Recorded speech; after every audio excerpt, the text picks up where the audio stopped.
A very good evening to you. Glad you could join us on News Extra. Our felicitations to our Muslim brothers and sisters as we transverse the length and breadth of the nation tonight with news and interviews done with the extra touch.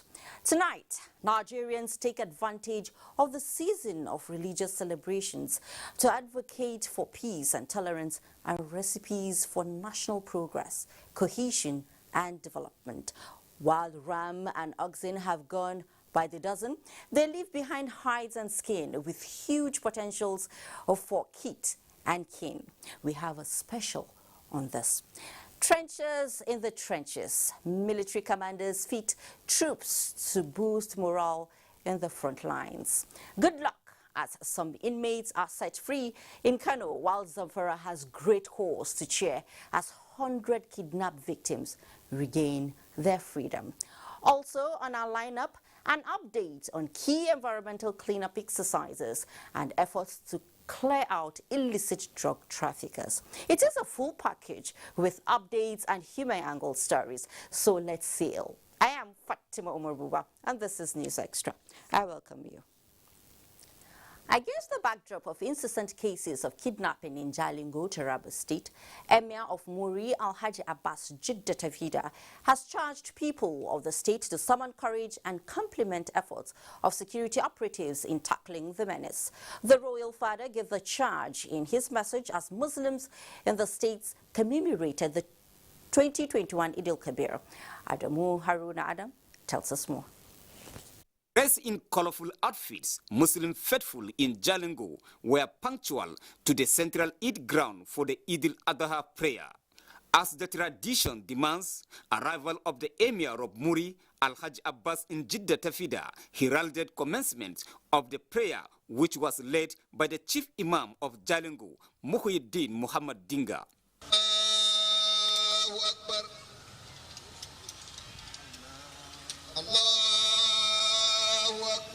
If you are entrusted with responsibility in any circumstance, you have to exercise patience and you have to be just. Addressing his subjects, Emir of Muri, Abbas Tafida, expressed concerns about the spate of kidnapping and other forms of security challenges in the country. He urged people of Taraba State to defy fear and complement efforts of security operatives. Minister of Power Alhaji Saleh Mamman and Mohammed Bello, an APC stalwart, acknowledged the royal father's call, adding that efforts are being intensified towards addressing the security challenges. The government is doing everything possible, to calm down this thing. You are a living witness what happens just a few weeks ago. There are a lot of progress, and also Mr. President is on it, and I believe we are going to succeed at the end of the day. The best approach is, to tell them that we are ready for them. The battle line has already been drawn. They have already crossed the red lines. So we are telling them that enough is enough. Eid prayer in the state was observed without any report of breach of security. In Jalingo, Haruna Adams, NTA News. Religious clerics and leaders of thought that featured on NTA's Tuesday Live program this week have admonished Nigerians to make more sacrifices and be committed for the nation to surmount the present challenges. Abakar Usman Akwanga has the report. The feast of Eid al-Adha demonstrates the virtues, devotion, obedience and sacrifice as exemplified by Prophet Ibrahim and his son Ismail as a symbolic test of faith. These scholars on NTA Current Affairs program Tuesday Live say should redefine the moral foundation for building a secured and economically viable country where truth and love shall be the conduct of human affairs. Teachings from the Messenger of Allah sallallahu alaihi wasallam that your righteousness to Allah will amount to nothing if you ill-treat your neighbor. So what Islam expects of a Muslim is to be protective of that neighbor. So why have we descended so low in this country that a neighbor will take up arms against his neighbor and kill him? You must live in peace with all men. And those men don't have to look like you, and don't have to pray like you, and don't have to talk like you. So if we can come to that in terms with that Hebrews 12:14, as a Christian, I am open, am ready to relate. Are there not Muslims and Christians in our National Assembly? Why are they not fighting? We have to agree to do what is right. When Mr. President said he has banned Twitter, look at how people were talking. The president of a country, our own president, whoever he is, whether Muslim or not Muslim, or whatever kind of person he is, somebody molested him, and we tolerate that. Whether he's from the west or from the east, we should be ready to defend this country, and we should be patriotic. That issue of patriotism has to come back. Politicization of national issues, ethnic profiling and religious bigotry, stakeholders say, should not be placed above sacrifice for one another and the nation. Secularism is the affirmation of our differences and nurturing these differences by upholding these differences so that we can blossom together. Sayyidina Umar said that the next person is either my brother in humanity or my brother in faith. There's no way the next person will not have that to you. As conversations continue to take center stage, religious tolerance and peaceful coexistence are said to remain the two fashionable tools in achieving national development. In Abuja, Abubakar Usman Akwanga, NTA News. In the meantime, the Sheikh of Borno, Abubakar Ibn Umar Garba El-Kanemi, has again stressed the need for Nigerians to intensify prayers to end the security challenges. The Sheikh reiterated the need for continued prayers when he paid Salah homage on Governor Babagana Umar Zulum at the Government House, Maiduguri. Mohammed Guni reports. Sheikh Abubakar Ibn Umar Garba El-Kanemi noted the improvement in security situation, which has enabled citizens to return to their communities and resuscitation of agricultural activities. He lauded Governor Zulum's effort at improving the laws of the citizenry and further appealed for construction of office for Jamaatul Nasrul Islam and expansion of an Islamia school at the vicinity of the Shah's Palace being attended by adults and children. Governor Babagana Umar Zulum, who appreciated the royal father for the Salah visit and his continued support and prayers, assured to look into all the requests made by the Shehu. The governor also made a case for district heads to ensure their presence in their domains to avert dominance and presence of the insurgents in those areas. Meanwhile, management of the Borno State University, led by the Vice Chancellor of the institution, Professor Umar Kyari Sandabe, was in the government house on a Salah visit, where the Vice Chancellor lauded the governor's effort at repositioning the institution to a world-class standard. The governor reiterated commitment to complete the Bosse Medical and Teaching Hospital, urged the management to commence the process of recruitment of staff, while the state government sponsors young graduate assistants in key medical-related fields to ensure smooth take-up of the Medical College and Teaching Hospital.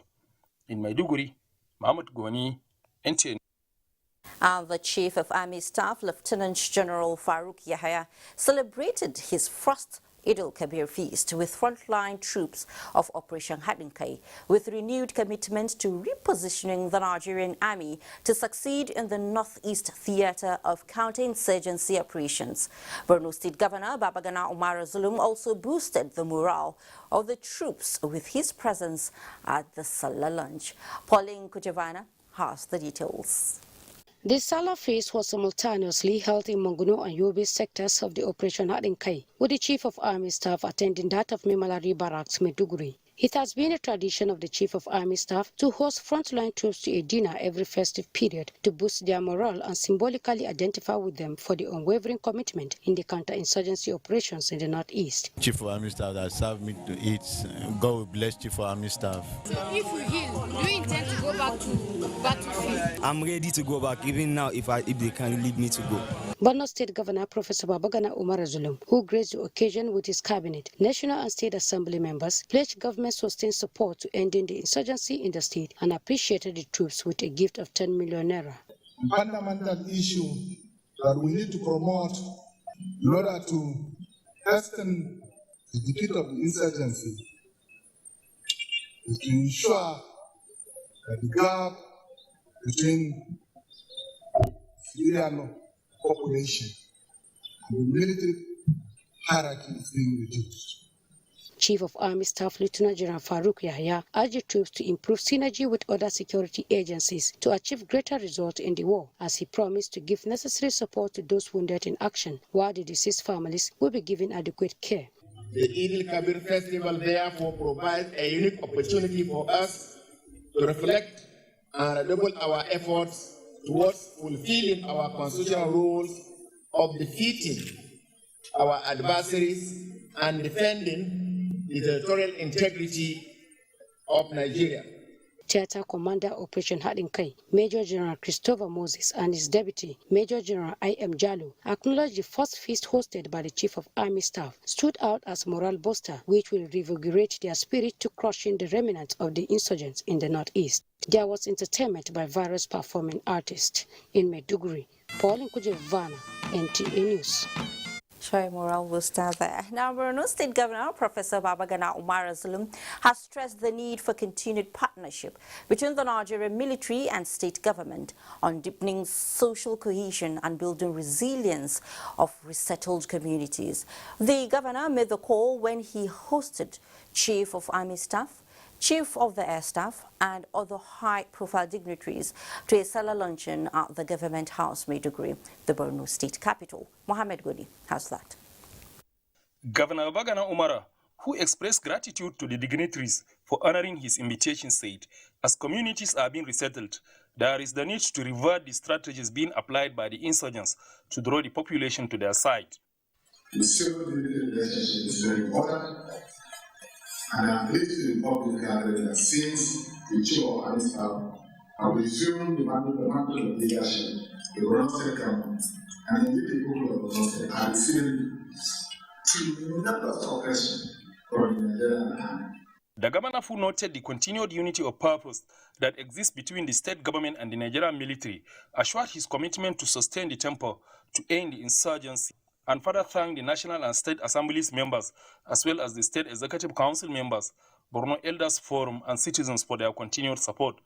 Chief of Army Staff, Lieutenant General Farouk Yahya, noted Governor Zulum's continued support to the Nigerian military, including provision of logistics and visit to war zones to boost morale of soldiers. Senator representing Southern Borno Muhammad Alindume, Speaker Borno State Assembly Abdul Karim Lawan, Secretary to the State Government Usman Jiddeshua, Secretary Borno Elders Forum Dr. Bala Amali Gubio, as well as Attorney General and Overseeing Commissioner Minister of Environment Kakasho Lawan, assured support of the body they represent to the Zulum-led administration in the quest to restore peace to the state and improve laws of the citizenry. In Maiduguri, Muhammad Goni, NTA News. Away from that now, the Charity Nigeria office has slaughtered 70 cows and donated to 7 states in the country to commemorate Prophet Ibrahim's obedience to Allah. Tessie Omeri reports that amongst the beneficiaries are orphans and vulnerable members of the society. The Qatar Charity, a Doha-based non-governmental organization, has been an intermediary between donors and beneficiaries, mostly orphans and vulnerable, since 1992 in the areas of education, health, empowerment, among others. The Udia project of slaughtering cows to feed thousands during festivals is part of Sunnah of the Holy Prophet. Normally, there are some group of orphans that we are sponsoring. Yeah, orphans. We have some orphanages in Kano, in Sokoto, and some other states. So these orphans, we're going to share these meat to them, and also some vulnerable communities that we normally access. And also, part of our project is sponsoring those needy areas. 70 cows slaughtered to be distributed to orphans and vulnerable in 7 states of the country as part of maiden edition of the Udia project, and will be held annually across the country to both Muslims and non-Muslims. With the concept of the sharing according to the Quran, you can see that this event is supposed to bring harmony amongst us Nigerians. It's not something that is maybe for a particular tribe, for a particular religion. The sharing, everybody can benefit and should actually benefit from the sharing. It's not for only Muslims. Beneficiaries smiled home of the benevolence. we can't kill. So in the sense that they've given all this, we say thank you to them. I'm very grateful. Jazakumullahu khairan. For the Qatar charity, uplifting the vulnerable members of the society will make the world a better place. In Abuja, Tessie Omeri, NTA News. Sure, it would. It is another Salah celebration where millions of animals, especially ram, goats, cows and camels, are slaughtered for the celebration. The hides and skin businesses associated with the festival is at its peak across Nigeria. Musa Baba Aliu from Mina, Niger State capital, tells us more about the business of buying and selling of the animal skin. There are no statistics of the number of animals slaughtered during the Salah celebration. However, reports indicate that 6 out of every 10 Muslim family slaughtered at least a ram or goat.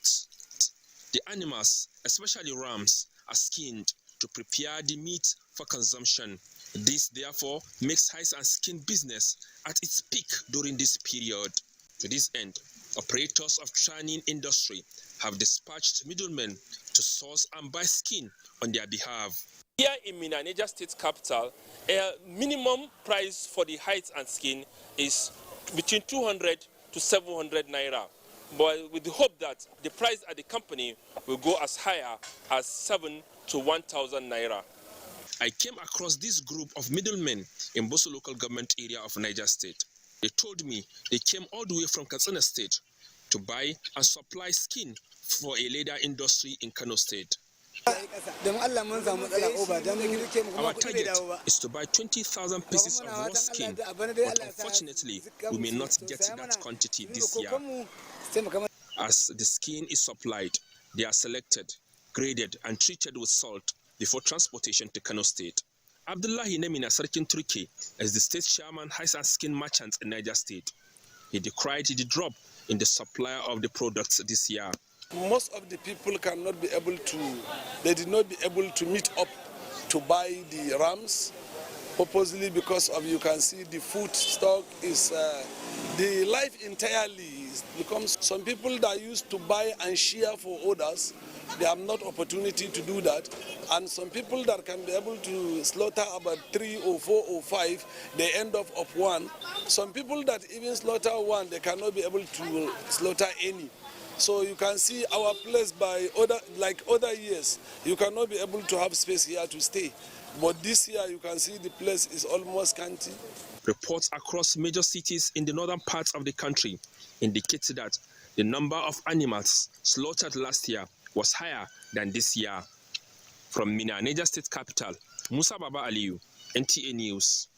And from Mina, we head to Kano, where in the spirit of Eid-el-Kabir and in line with President Buhari's directive to decongest custodial homes, Kano State Governor Abdullahi Umar Ganduje has felicitated the release of 136 inmates of Gorondutse Medium Custodial Center. Abdullahi Mustafa has the details. A dance drama by the Koroswa Cultural Troupe of the Gorondutse Medium Custodial Center. This was to give inmates a sense of belonging by allowing them to enjoy the Eid celebration. Your Excellency, sir, all the inmates in Kano State Command today are happy. Just like many of us who celebrated Salah in our houses are happy today, they are also happy. Not only providing them with meat and other delicious meals for the celebration, the governor during the visit secured the release of 136 inmates. We are here in order to ensure that the directive given by Mr. President of the Federal Republic of Nigeria, Muhammad Buhari, we do all what is possible to decongest our prisons. While some regained freedom on grounds of ill health and good character, others had their debts and fines settled by the governor. An inmate sentenced to death by hanging will now serve life imprisonment. Dr. Ganduje presented 5,000 naira to each of the released inmates to transport themselves back home. They left the confines of the custodial center with assurances of becoming good citizens and contributors to nation building. In Kano, Abdullahi Mustafa, NTA News. Now, decades ago, families neighbors and the likes always converge on their village squares or king's courts to wine and dine during festivities. But this culture is being eroded due to modernization and mutual suspicion. Adamawa Brixlin Sunday, who visited a community in Gwagwalada Area Council, reports that it is pleasantly refreshing that the people still practice this way of celebration, just the way their forefathers did. So let's watch. Eid al-Adha, rated the holiest feast of sacrifice, dates from the historic event when Prophet was commanded by God to sacrifice his son Ismail. As he was about sacrificing Ismail, God sent his angel with a huge ram. In commemorating the festival, I took a trip to Gwagwalada, one of the area councils in the Federal Capital Territory, with an estimated population of 443,000. In their numbers, Muslims in the community trudged towards Kutunku axis of the community, where they all converged on the Eid praying ground for the 2-rakat prayer. After the prayer, the chief imam, supported by the emir, carried out the sacrifice. From the Eid ground, they all moved to the Aguma's palace to pay homage to their king. The Aguma, Mohammed Magaji Akure, said the traditional council is proud of the inhabitants who refuse to be robbed of their culture by modernization. I appreciate my people of Gwagwalada for the good support they are giving me always. I know that they have love on me, that's why they are always with me. Some members of the traditional council called on the people to remain peaceful in their conduct with others and to always observe the non-pharmaceutical protocol of COVID-19. I have the chief of Yoruba, even Igbo. He talks to them always to tell their people if there is any suspicious movement in the environment, in their environs, they should as well report to the emir. This pandemic that is around the town everywhere, please we should make sure that all the time the face mask is with us to prevent any occurrence. Obedience to constituted authorities is one of the lessons learned from the reason for the celebration. Voluntarily, because of the love and the passion he has for God. That is why he decided to sacrifice it also. Obedience to constitutional authority, the security architecture of the country must be respected at every level. Before leaving the palace, I engaged a piper who told me that he is the strength of hunters when they are weak. The way I see them, they don't tire like this. I will carry my food so that I'll blow. Eid al-Adha enjoys special significance because the day of sacrifice marks the climax of pilgrimage to Mecca and Medina in Saudi Arabia, which is the 5th pillar of Islam. Adebola, Brooklyn Sunday, NTA News.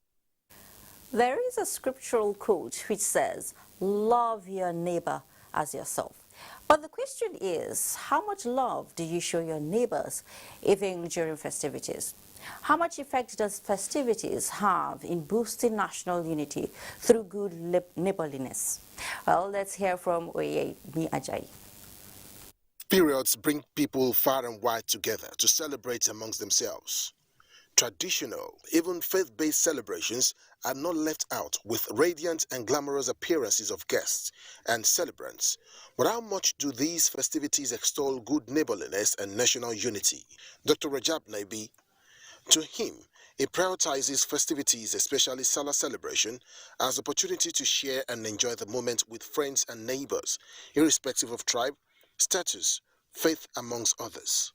This was evident during my time at his house, with people coming in not just to greet him, but also to appreciate the hand of love extended as they share Salah delicacies.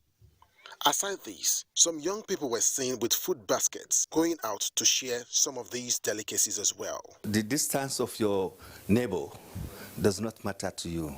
You must extend your hand of friendship and sadaqah to him. Friendship and adha, if he is less privileged, you visit him and give him whatever God has provided you with. So to be able to belong, to have a sense of belonging, to feel very happy. Because it means that this person that is bringing this to them have them in mind. Just like Dr. Rajab, Ambassador Daula Danladi, a diplomat, believes that festivities are when everyone comes together as one and not necessary for a show of wealth, but also to empathize with the less privileged around them. It eliminates the issue of suspicion in social relations with different faiths. When you extend visits, when you extend your own festival to incorporate others. In cementing the relationship Broadway. Because religion is embodied in culture. So basically it's bringing in people together to worship and of course celebrate. So this is kind of bring us together. Many believe that good neighborliness is an atom of national unity and peaceful coexistence, which Nigerians can explore for a greater country. In Abuja, Oyeyemi Ajayi, NTA News. And we have more on celebrations, though a different color, as the Armed Forces Command and Staff College Jaji organized series of activities to graduate senior course 43 participants after 1 year of intensive leadership and professional competence training. Suleiman Abdullahi Rugachkun brings to you more on the ceremonies. Decades-old tri-service military institution in Jaji of Kaduna State, discipline, order and adherence to long-standing tradition define all its activities. Towards achieving mandate of training operational level armed forces officers, the college has for decades done that, including students of senior course 43. Former Chief of Defense Staff Air Chief Marshal Oluseyin Peturin set the stage with graduation lecture on expectations ahead. The topic of the lecture is how to make the best of a military career in an ever-changing security environment. When we say joint operations in the military sense, it means only one thing. It cannot mean two things, because it means something specific. Commandant of the Armed Forces Command and Staff College Jaji, Air Vice Marshal Ebenezer Alade, tasked the students to put to good use recommendations by former Chief of Defense Staff Air Chief Marshal Oluseyin Peturin. I just thank God that he has been able to share a little of his experience with you. And I want you to go with that as you go back to the field. Regimental dinner held in their honor under relaxed atmosphere. Guest of honor, Chief of Defense Staff General Loki Irabo, counseled the officers on the task ahead as presentations made. As you leave this training institution and you go back to your various formations and units, you will, of course, come across new platforms, new capabilities that we have acquired that you must very quickly get adapted to. It is a tradition spouse of a service member is active participants of military family, hence a special night to celebrate. This engagement was reactivated by Armed Forces Command and Staff College Officers' Wives Association Coordinator and wife of the Commandant Oluwashola Afolaki Alade, as the special guest of honor is wife of previous Commandant Air Vice Marshal Emmanuel Eje.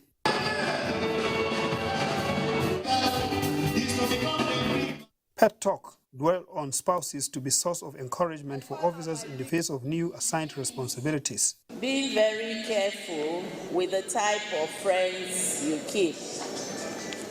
Always have confidence in your spouse. Being a military spouse is not easy at all. Enough. If you give him all the support and he's able to excel, the reward is more for you. I tell you. Because, like they always tell us, our wives are a rank higher than us. Events climaxed with graduation ceremony under special guest of honor, President Muhammadu Buhari, represented by Minister of Defense Major General Salihi Magashi. We must all join hands and play our parts in order to take our great country, Nigeria, to its rightful place of peace and prosperity. Because you have just completed as a keep due to cope with most challenges you are likely to face. Having been found worthy, I congratulate you all. Suleiman Abdullahi Rigachkun, NTA News. I'll say congratulations to them all.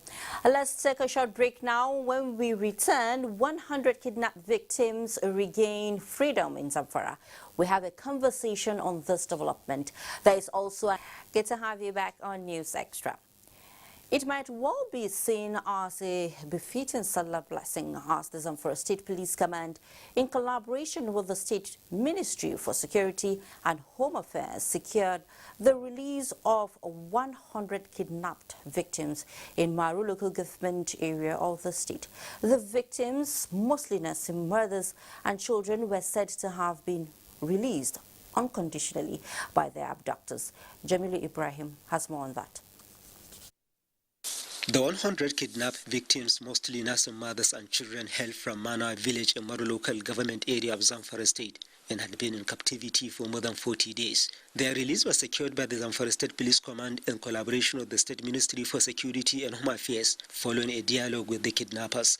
Since the abduction of these 400 villagers, the Police Command and the Ministry for Security did not rest until we ensure that they are rescued. Zamfara State government says the unconditional release of the victims is a clear manifestation of the fact that the peace deal remains tenable. We always believe in it, but where the recalcitrant bandits are still on, we are going to use the stick, and we are ready to use the stick, and we have been using the stick, and it has been yielding equally very fruitful and useful results. The released victims still look traumatized, as some of them said their horrible experience is better imagined than told, but expressed gratitude to the Almighty Allah for regaining their freedom. 20 of the released captives could not, however, make it to the press briefing, as they are said to be currently on admission in a hospital. The police said all the victims will undergo medical checkup and be debriefed before reuniting them with their respective families. In Gusau, Jamilu Ibrahim, NTA News. A very cheering one from Zamfara. Now joining me in the studio to discuss more on the issues raised on the rescue of kidnapped victims is a security risk management expert. He is Dr. Kabir Adamu. Dr. Kabir Adamu, it's good to have you on News Extra tonight. Pleasure is mine. Good evening. A cheering news, right? You've just seen the report from Zamfara there. A double-edged sword. On the one hand, we're happy that the women have been relieved, but then on the other hand, the fact that they stayed 40 days in the hands of these bandits, and the fact that what the kind of impunity that the bandits were able to abduct them with makes us very worried. Well, with this release now, Doctor, and the Zamfara state government saying no ransom was paid, does this suggest that the non-kinetic approach is being put to use?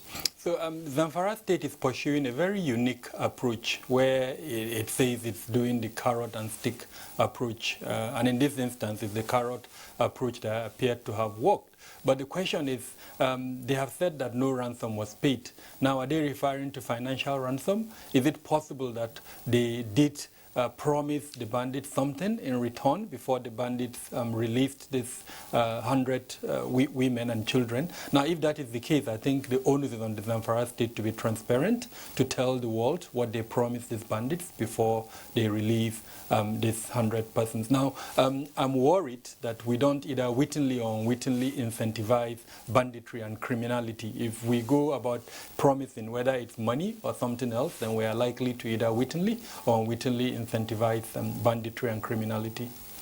Okay, now from what we have seen and what you've said, should we expect freedom soon for others still in captivity there? If the approach continues, like they've mentioned to us, it's the double kind of approach where they use carrot and stick, and then hopefully we expect to see more releases. But then I am of the opinion that the federal government should step in and provide a framework for that type of dialogue, for the simple reason that the federal government, especially the Ministry of Foreign Affairs, has a better understanding of the processes of reconciliation, dialoguing, and especially the ones that worries me is to ensure that the weapons of these criminals are collected from them. When you say dialogue, what do you mean? Meeting them and talking with them, or what do you mean? So there are certain conditions that must be reached before you dialogue. It has to be from an advantage point of view. If the criminal is feeling stronger, like in this instance, he goes in, he abducts your citizens, then you engage him for dialogue. He has advantages. But so we need to reverse the case where we have the advantage, and then they are the ones asking for the dialogue. And that is why the carrot and stick is important. But then that's the framework that we ensure we don't incentivize banditry, I think is absolutely important. And the federal government, I think, has more capacity for that type of approach than state governments. Okay, I'll take you back a bit. Recently, the Kebbi State Governor, Atiku Bagudu, recently quoted as saying, President Buhari has directed the Northwest governors to do more to end banditry. Do you see this as a push for the state's chief executives? Absolutely so. Most of the forests that we're talking about straddle states. So one forest could run across 3 to 5 states. Now, no matter how important the approach of a governor is, if he doesn't have the cooperation of his neighboring states, then that effort would not come to fruition. And so regional cooperation between the governors is absolutely important. Number two, it's very necessary that they come up with novel approaches to dominate those forests. Those forests belong to the states, not to the federal government. So they are the ones that should start the initiative. The argument would be that the armed security departments belong to the federal government currently. So the state government needs the support of the federal government to dominate them. But then I know that there are loans available at bilateral and multilateral platforms to be collected by these states to ensure that they introduce measures to make those forests economic assets, as it were, for the state, especially for states that don't have a lot of revenue. And Katsina, Zamfara, Sokoto, Kebbi, Niger, Kaduna fall into that category. They can transform those forests into economic reserves that will be of benefit to them and, of course, to their citizens through efforts with multilateral partners and sometimes with even development as well as humanitarian organizations that are already in their states. Okay, so as a security risk manager that you are, what should the governors do in terms of collaboration to bring, at least or reduce the insecurity in the zone, even though you've mentioned some? So can you just give us key things that he can do? Number one is to dominate those forests. Anything we do, as long as we don't dominate those forests, we're allowing space for these bad guys to use. But once we dominate it, I mean, think about it. They abduct 100 kids. Where are they going to take them to? So that's number one. Number two, they need to collaborate with the federal government to take control of the small arms and light weapons that are in circulation. Most of the activities that are happening are being done with these small arms and light weapons. Number three, the drug proliferation. A lot of these bandits do take drugs and all that. And then lastly, poverty, as well as the economic deprivation that is affecting these regions. I think there is a need for the governors to enhance effort in addressing, especially among the youth. The members of these criminal gangs are mostly youths, and part of the reason why they join these groups is because they don't have anything to do. So once you address poverty, unemployment, illiteracy, you would reduce the ability of these groups to recruit and have membership. All right, Doctor, but lastly, before I let you go, do you have anything to say to Nigerians out there watching on security? Barka Adesala, and to have hope and continue to support the government in its effort to address the security challenges in the country. All right, thank you so much for being a part of News Extra tonight and for your insights and contributions on this on the news tonight. Thank you. So, a security risk management expert there, Dr. Kabir Adamawa. Moving on, emerging technologies are said to be coming handy in crime prevention, fighting and law enforcement. This is availing operatives with new perspective and considerations in tackling security challenges. Security correspondent Francis Form takes a look at how the use of technology by security operatives has assisted in the ongoing fight against terrorism, banditry, kidnapping, armed robbery and other crimes. This is a technology-driven center. It is real-time as live feeds are processed through the body and inbuilt mobile cameras installed on patrol vehicles linked to the control room for necessary action.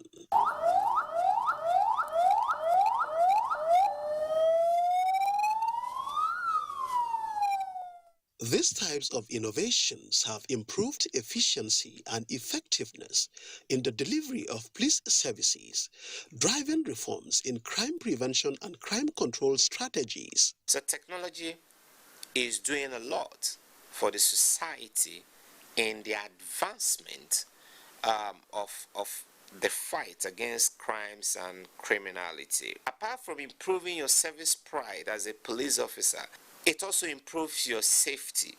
Different security apps, artificial intelligence, drones and other high-tech surveillance equipment now feature in warfare. Somebody stays in a station. The pilots fly the drones and everything is being seen in real life.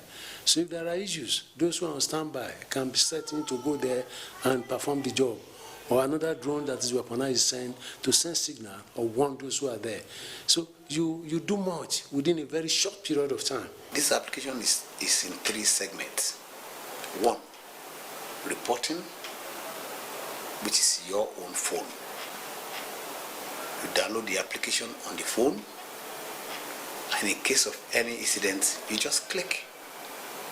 And in 5 seconds, it will get to command and control center of the police. If you apply sensor, maybe we say like 5 kilometers, where I can be able to sense either a moving object, humans, or maybe specialized arms and ammunition that are in transit or being stocked somewhere. Mapping technologies and data mapping applications are also assisting security operatives in criminal intelligence, crime analysis, emergency response, and policing. This is a typical day in the National Command and Control Center.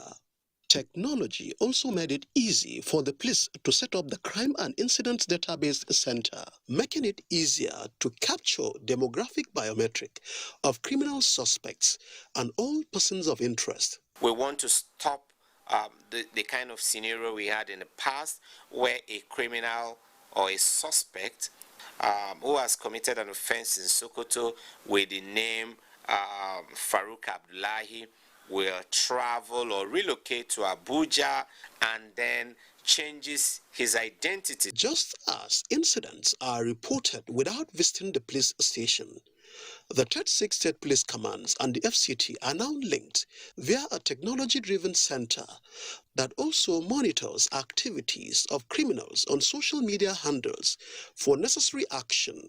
It is time for us to start moving away from pure physical deployment of human beings and absorb and adopt the use of technology. It is high time. For a world overwhelmed and interconnected by information, experts say technologies are necessary for crime prevention, crime fighting, and prosecution. Francis from NTA News. Senator representing Adamawa North Senatorial District, Elisha Abu, has appealed to the Nigerian Army for the re-establishment of a military brigade in Mubi, Adamawa State. The senator, who made the appeal while on a working visit to the Nigerian Army headquarters, hinged his demand on the incessant attacks witnessed across some local government areas in the state. To see how we can partner together in this fight against Boko Haram insurgency. Particularly, I made a request to the Chief of Army Staff to establish a full brigade comprised of over 1,500 soldiers and officers and men. The Chief of Army Staff actually promised to look into this particular request because it is in the interest of Nigeria. He knows that there is need to restore strong military presence in Adamawa State as the area has witnessed an increase in terrorist attacks since a brigade based in Mubi was decommissioned in 1996. Nigerian motorists have been charged to adhere to all traffic signs situated at different points of the road in order to avoid road traffic crashes. This is coming due to the incessant flaunting of road signs leading to crashes in the highways. In the special report, Oyeme Ajayi finds out how much people know about road signs as well as efforts traffic agencies are putting up to curb these excesses. Can these be said to be done out of ignorance of road signs of these drivers, or could it be simply done out of the driver's hastiness? Many a times, these sights are seen at different points in time, and sadly, some end in accidents. To make the road free from accidents and gridlocks, different road traffic signs are erected on or by the roads, including traffic lights, to allow easy flow of movement. But many still defy these, especially when there are no personnel to monitor. For instance, the idea of traffic lights is to allow for easy flow of human and vehicular movement, but many still defy the warning signs. Unfortunately, the recklessness of these drivers have also led to untimely death of traffic control agents and sometimes innocent pedestrians. We try to neglect some of these very simple things. Most of the accidents that are happening in the city, you realize that it's because of the way at which people are crossing the junctions or beating the traffic light. How much do Nigerian drivers know about road signs and markings, especially what zebra crossing stands for? I don't understand about zebras passing time. I don't know. Many have questioned if there are penalties for offenders, and if there are, what are the fines? Sometimes you are asked to make that payment. Sometimes you are prosecuted by a magistrate, probably in a mobile court. And if you road sign or traffic light signs violation, if you violate it here in Abuja, after payment, you are still sent to hospitals for psychological and evaluation. It has become imperative for road users and pedestrians to get used to the various signs and markings on roads and highways in order to ensure an accident-free driving experience on Nigerian roads. Many have also condemned the reactionary measure of arresting traffic offenders by road traffic management agencies instead of preventive measures, which some said had led to crashes as well. What is even more important is the moral obligation that we have as motorists to ensure that we follow the traffic rules, whether or not the officers are there. While cautioning against road traffic offences, they emphasized that responsible motorists also have the right to apprehend offenders and report them to road traffic managers for proper punishment. In Abuja, Oyeyemi Ajayi, NTA News. Following satisfactory performance of road safety personnel deployed for the ongoing Salah Special Patrol, the Corps Marshal Oyeyemi is urging the operatives to sustain the operational tempo while seeking more cooperation from the motoring public for greater performance. The Corps Marshal, who expressed satisfaction with the general conduct, commitment and professionalism exhibited by the personnel at the front line of the operation, noted that the successes achieved were made possible through the cooperation of all categories of road users, and therefore appealed to them to continue cooperating with operatives of the Corps for safer roads even beyond the holidays. Let's take another breather in our next package, meals and deals on social media. The story of an entrepreneur with local cuisines and a more that local connect. Plus, women in agriculture tilling the lands with the media's touch, the woman's touch. Thanks so much for staying.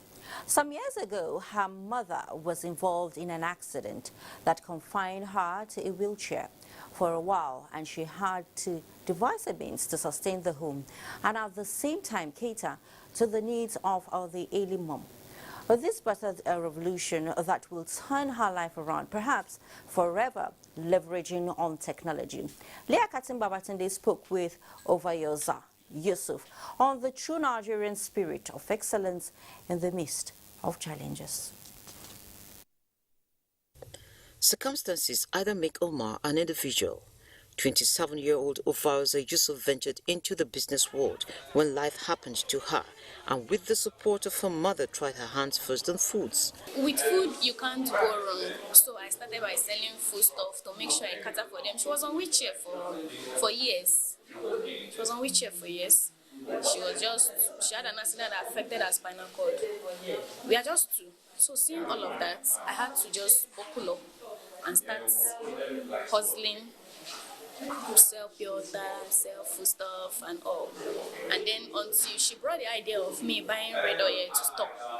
She tells me that with a careful look at the society around her, she was able to diversify using the social media as a platform. The ICT sector became the driver of growth in 2020 that eventually saw to Nigeria's quick exit from recession, and in the first quarter of 2021 recorded a nominal growth of 12.25% year-on-year. Ovaoze is one of the many Nigerians who leveraged on the internet when the country went into total lockdown due to the coronavirus pandemic. Facebook actually made me, because ordinarily from outside, I am not this person that can go to people and tell them that this is what I want to do, can you join? No. I decided to utilize my Facebook by growing my wall, building my wall. I built my wall. The moment I got the audience I needed, I began to push my business. Latest statistics put Nigeria's unemployment numbers at 23.2 million. She says she's giving back to the society by building skills at no cost with a broader goal of reducing unemployment. In Abuja, Leah Katungbaba today, NTA News. For the past 40 years, Mambila Hydroelectric Project has been a song on the lips of many Nigerians who are yearning for improved power supply, with questions like, when will the project be a reality? Joshua Jito, who has been monitoring development on the project, brings us an update.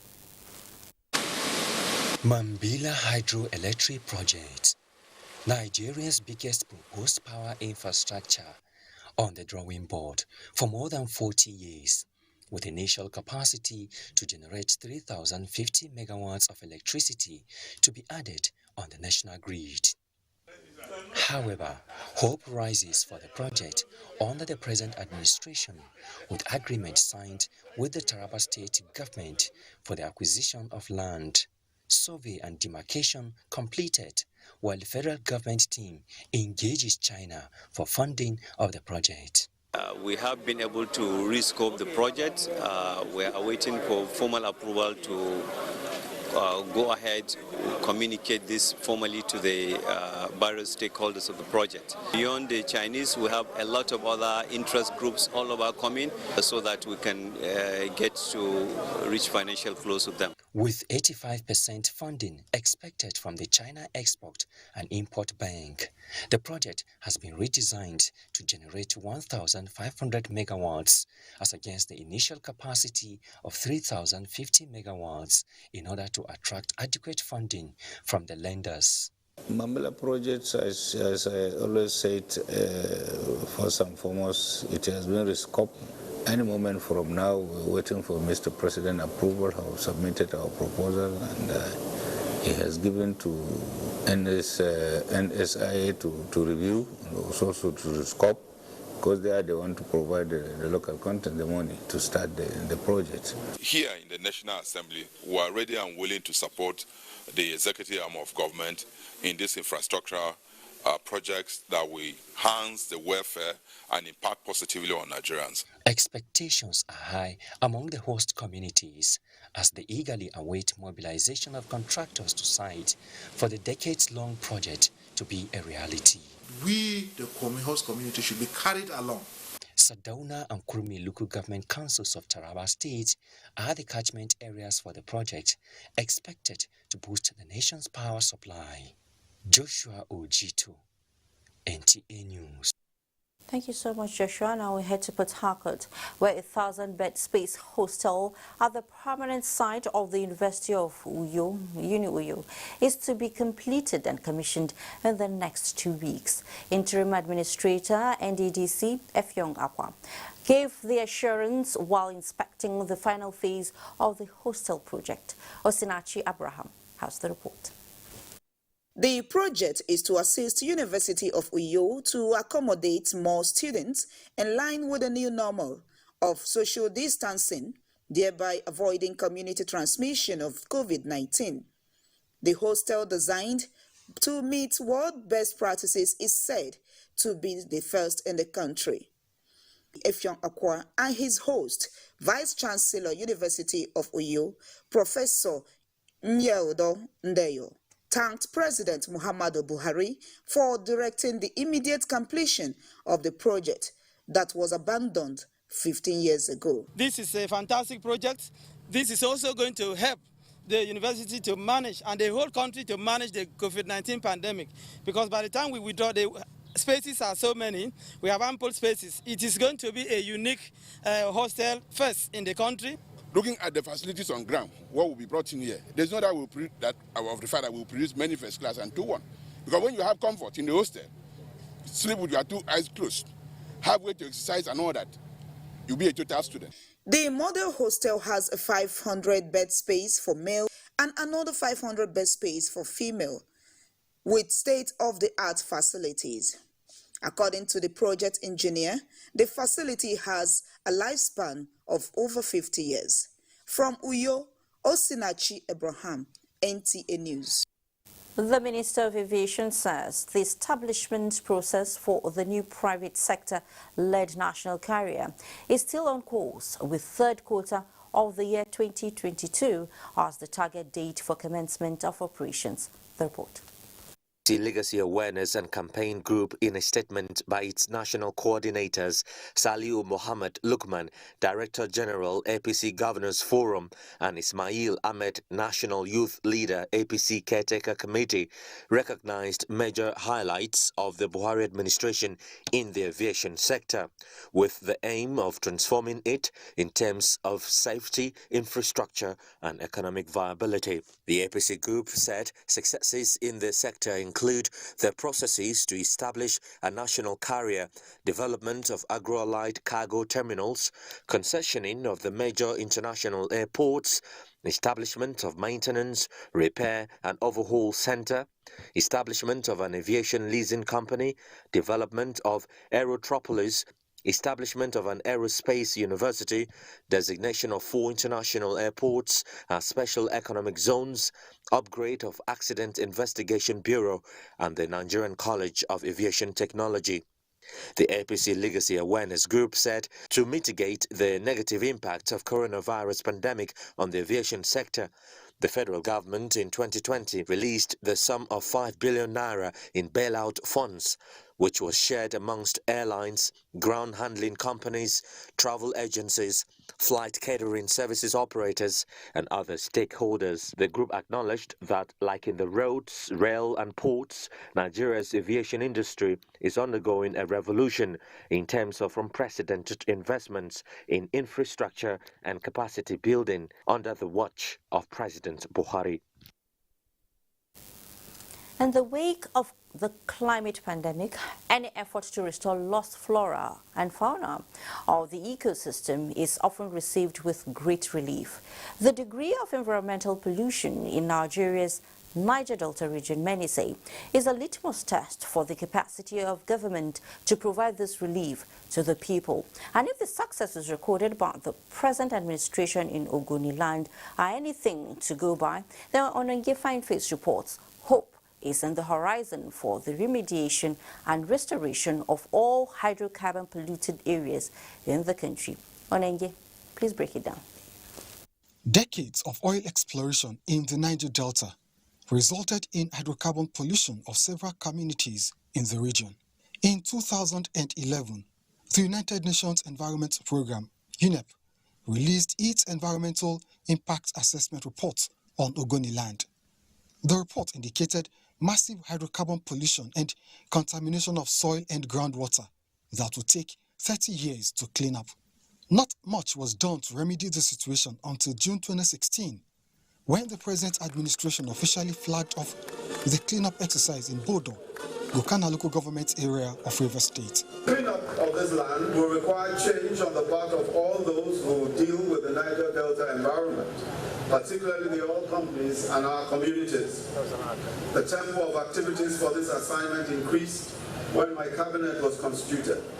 This was followed by the rejuvenation of the implementing agency, the Hydrocarbon Pollution Remediation Project, HYPREP, with a governing council, board of trustees, and a project coordination office.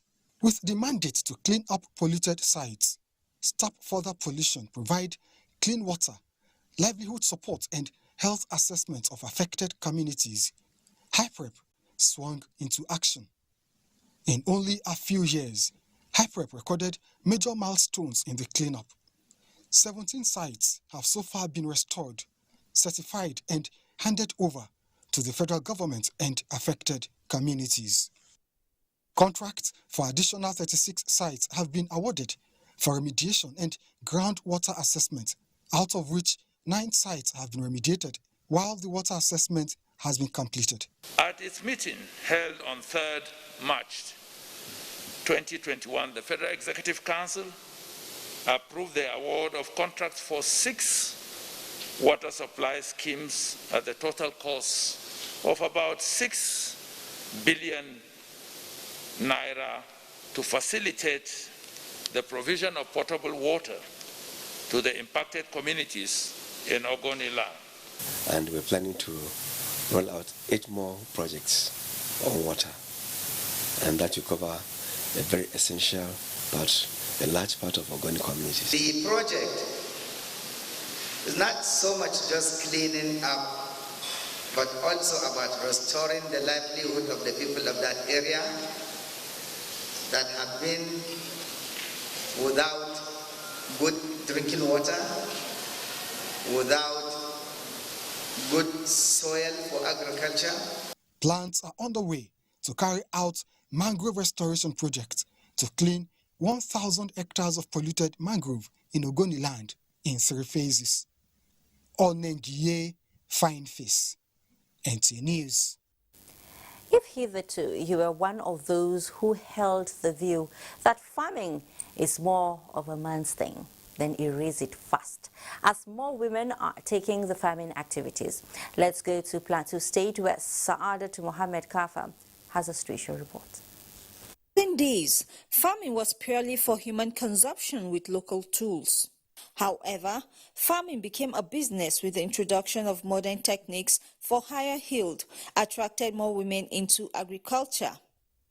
In Plateau State, even the working class are not exempted, as many of them engaged in farming.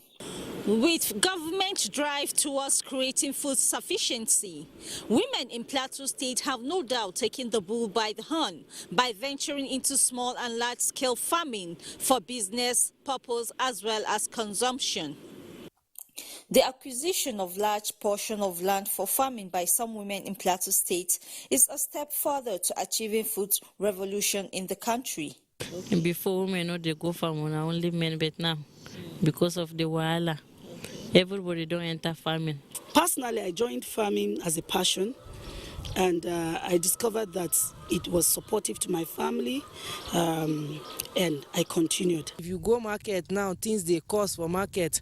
Now I say make I enter farm with my fellow women so that we go manage our lives more, reduce some expenses. Many of these women are into small and large-scale farming with specific interest in the cultivation of crops such as Irish potato, cereals and other staples to promote food sufficiency. When you go into farming, you find out that the market is there for the produce and things like that. So that is why I think a lot of people now are trying to go into farming. We all know that now with the economic crunch and the COVID, people must eat.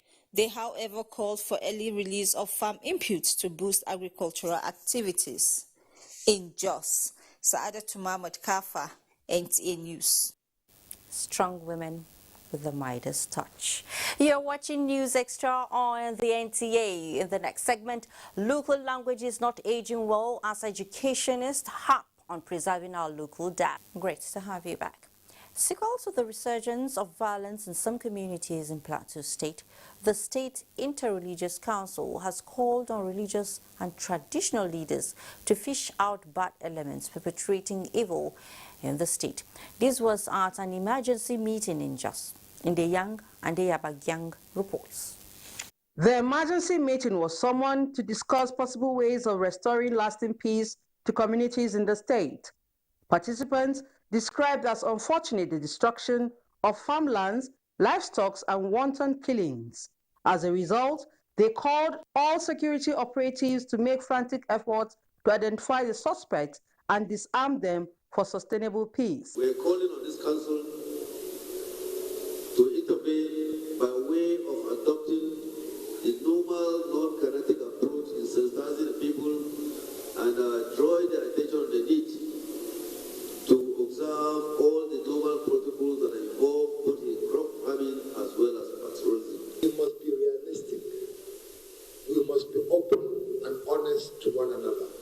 Government, religious leaders, and our security outfits and communities must rise up to checkmate the devastating situation.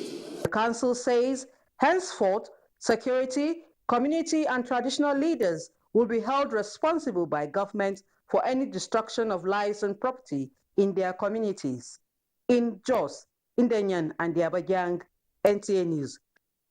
It was just yesterday that President Muhammadu Buhari hosted core members serving in his hometown, Daura. He was full of praises for the scheme and how critical it is for national development. To take this further, Nigerians are told to focus more on what unites the nation than what divides it to sustain peace and unity. This was the submission of concerned citizens as they relived experiences of their service years and relationship with host communities under the National Youth Service Corps scheme. Uchechukwu Chubueze Ida tells us more. Youth, described as the strength of every nation, are said to be major stakeholders in the Nigerian project. No wonder the National Youth Service Corps scheme was established in 1973 by the Yakubu Gowon administration to equip them for nation building. People's consciousness are once again reawakened by those who are concerned to the purpose of establishing the scheme, which are to foster unity, brotherliness among ethnic groups, and to facilitate national growth. To realize this, especially now that it is mostly needed, both serving and ESCOR members are advised to bring their experiences to bear and at least speak good of the land that hosted them if they ever received any act of hospitality from there. Remember when I was in camp, I met many people I met there. Some people are from North, some people are from different parts of this country. Without NYC, I wouldn't have met those guys. I served as far back as 1991 at Kaduna State. So it was a wonderful experience, but that was the first time I traveled from east to the north. I felt before coming for NYC that, wow, why should it be Bonny State? But when I came, it was a whole lot of, it was just good for me. Stakeholders advise for authorities to post core members to the rural areas and not just allow them settle in the cities.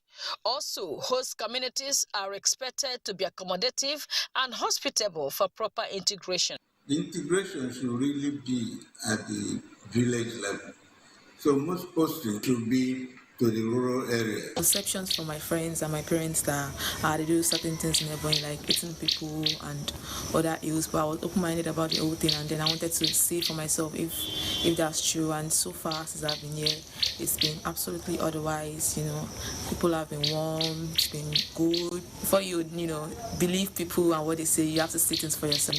Just try and change that perspective and misconception. But with the level of insecurity, changes in technology, I think we need to rejig the system.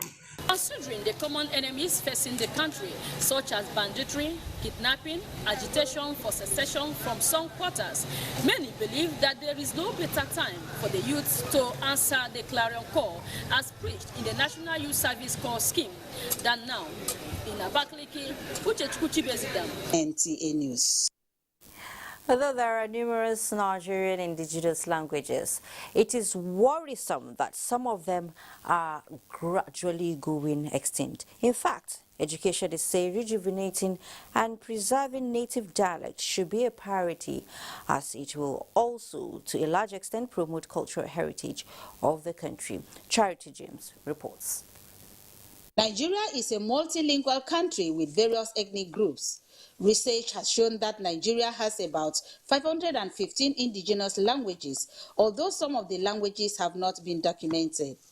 Considering the enormous benefit of using indigenous languages, which outweigh any disadvantage of using the mother tongue, Coupled with advancements in information and communication technology, how many can boast and speak the indigenous language frequently? I can't speak it fluently. I can speak my language, but not very well.